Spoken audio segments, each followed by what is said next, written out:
Everyone, welcome back my psychology channel. तो आज के इस वीडियो में हम लोग नर्वस सिस्टम के बारे में पढ़ेंगे। तो नर्वस सिस्टम को प्रमुख दो भागों में बांटा गया है। पहला पेरिफेरल नर्वस सिस्टम, दूसरा सेंट्रल नर्वस सिस्टम। और पेरिफेरल नर्वस सिस्टम को भी दो भाग में बांटा गया है, somatic nervous system and autonomic nervous system. और सेंट्रल नर्वस सिस्टम को भी दो भाग में बांटा गया है, पहला ब्रेन, दूसरा स्पाइनल कॉर्ड।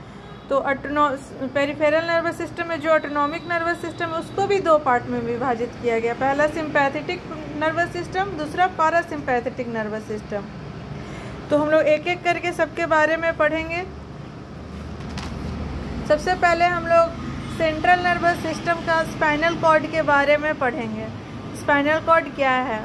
तो स्पाइनल कॉर्ड को मस्तिष्क का एक विस्तार माना जा सकता है।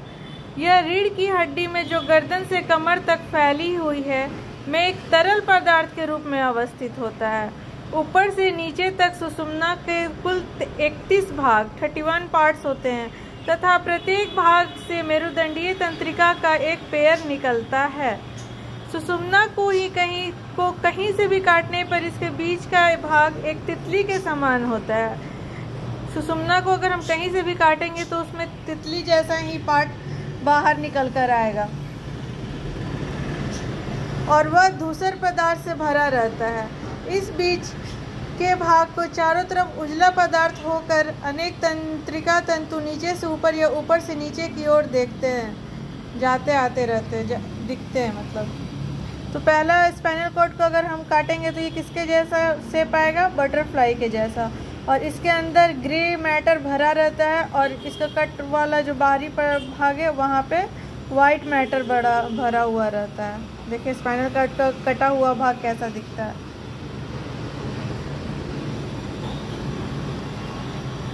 सुषुम्ना के मुख्य दो कार्य होते हैं। इसका कितना कार्य होता है? तो दो कार्य होता है। पहला, यह शरीर के विभिन्न क्षेत्रों से आने वाले सूचनाओं को मस्तिष्क तक पहुंचाता है। कोई भी इंफॉर्मेशन आता है तो उसको कहाँ तक पहुँचाता है? ब्रेन तक पहुँचाता है। और तथा ब्रेन से आने वाले सूचनाओं को शरीर के मांसपेशी तथा ग्रंथियों तक पहुँचाता है। इसका मतलब ये हुआ कि कोई भी अगर इंफॉर्मेशन आया कि कोई कार्य करने ये इंफॉर्मेशन आया तो उसको सबसे पहले कहाँ तक पहुँचाएगा? ब्रेन तक पहुँचाएगा।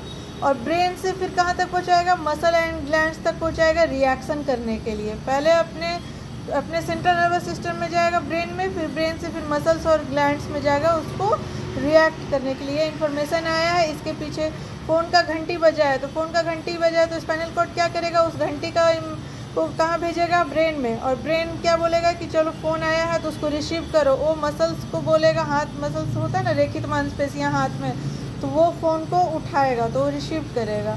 तो ये एक मैकेनिज्म के जैसा होता है। तथा दूसरा इसका कार्य है प्रतिवर्त क्रिया, मतलब रिफ्लेक्स एक्शन का नियंत्रण एवं संचालन भी कौन करता है? तो सुषुम्ना करता है।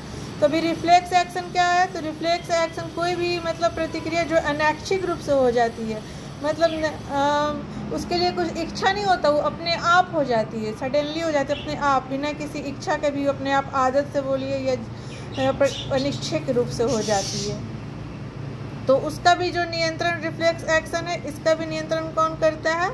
तो जैसे हाथ जला तो मान लीजिए कोई गर्म पदार्थ है, उसको उंगली टच किया तुरंत हटाएगा। उसके लिए वो सोचेगा समझेगा ही नहीं, वो तुरंत रिफ्लेक्स एक्शन हो जाएगा। और वो भी उसका भी नियंत्रण कौन करता है? तो स्पाइनल कॉर्ड करता है। अब हम लोग ब्रेन के बारे में आज थोड़ा सा पढ़ेंगे, फिर उसका नेक्स्ट टॉपिक में हम लोग डिटेल में पढ़ेंगे। तो ब्रेन को हम लोग मुख्य रूप से 3 भाग में विभाजित करते हैं। पहला फोर ब्रेन, दूसरा मिड ब्रेन, तीसरा हिंड ब्रेन। फोर ब्रेन को क्या बोलते हैं? अग्र मस्तिष्क। मिड ब्रेन को बोलते हैं मध्य मस्तिष्क और हिंड ब्रेन को बोलते हैं पश्च मस्तिष्क। तो फोर ब्रेन अग्र मस्तिष्क, जैसे इसका नाम से ही स्पष्ट है कि ये फोर ब्रेन अग्र मस्तिष्क है, तो मस्तिष्क के आगे का हिस्सा ही होगा। आगे सिर के अगले हिस्से में अवस्थित होता है। इसमें थैलेमस, हाइपोथैलेमस और सेरेब्रम सम्मिलित होता है। ये एक ध्यान देने वाला बात है, सेरेब्रम अलग होता है और सेरेब्रम अलग होता है। सेरेब्रम होता है फोर ब्रेन में और सेरेब्रम होता है हिंड ब्रेन में।